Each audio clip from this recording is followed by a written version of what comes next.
ang nag-deliver papunta sa bahay nila Pangulong Bongbong Marcos at Speaker Martin Romualdez mag-insert o magpasok ng 100 billion worth of projects sa BICAM.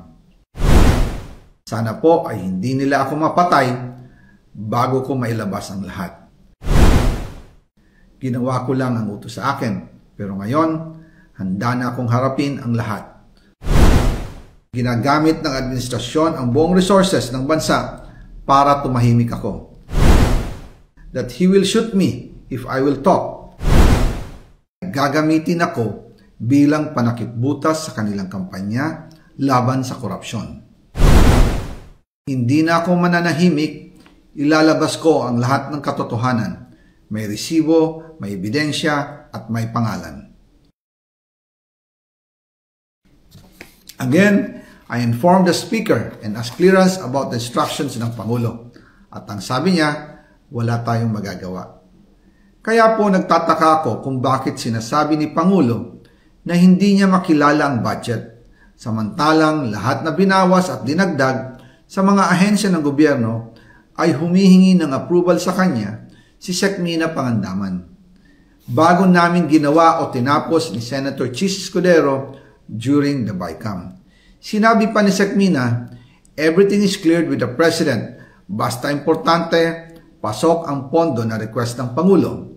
The following day, sinabi ni Sec. Mina, approve na si Presidente BBM sa lahat na binawasan na ahensya. Masaya na ang Pangulo dahil naipasok ang gusto niyang 100 billion insertion. Wala pong perang napunta sa akin. Lahat po ng insertion napunta sa ating Pangulo at Speaker Martin Romualdez. Ako lang at ang aking mga tao, sila Paul Estrada, Mark Tiksay, at ang aking mga security ang nag-deliver papunta sa bahay nila Pangulong Bongbong Marcos at Speaker Martin Romualdez sa North Forbes Park, South Forbes Park hanggang sa Malacanang. Yung mga deliveries po ay merong record ang aking mga tao. Totoo po yung sinasabi ni Orly Gutesa na nag-deliver siya sa Forbes Park. Totoo din po ang sinasabi ni Orly Gutesa na nag-deliver siya sa Malacanang nung siya ay nasa Senado. Para mapatunayan ang mga litrato na deliveries ay ilalabas ko po together with this video.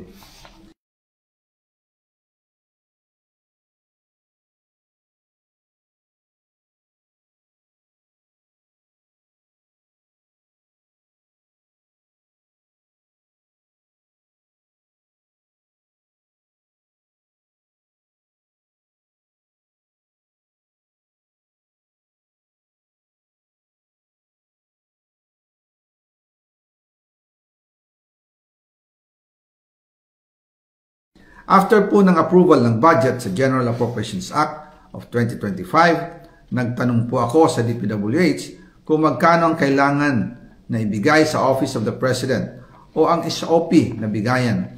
Ang sinagot sa akin ay 25%. Ang ibig sabihin nito, 25% ng 100 billion ang SOP na kailangan ibigay kay BBM mismo. In total, 25 billion ang napunta kay Pangulong Bongbong Marcos. Kaya ngayon ay hinahamon ko si Ombudsman Remulla kung seryoso talaga siya sa mga sinasabi niya sa kanyang press release na idadamay niya pati si Martin Romualdez kung magbibigay ako ng ebidensya. Patunayan niya ngayon ang pronouncement niya. Imbestigahan niya ang fraternity Brad at ang kanyang kaibigan na si Speaker Martin Romualdez kung talagang tutupad siya sa tungkulin niya. Imbestigahan din niya si President Bongbong Marcos. Sabi nga ni BBM nung SONA, let's do it right at mahiya naman kayo, hindi po ba? Nananawagan din po ako sa Senado na imbestigahan ang 100 billion insertion ni Presidente. Alam ko po na hindi gagawin ni Ombudsman Remulla ang hamon ko. Pero magaling ang Senado sa imbestigasyon at ako ay naniniwala na dahil sa kanila lalabas ang katotohanan.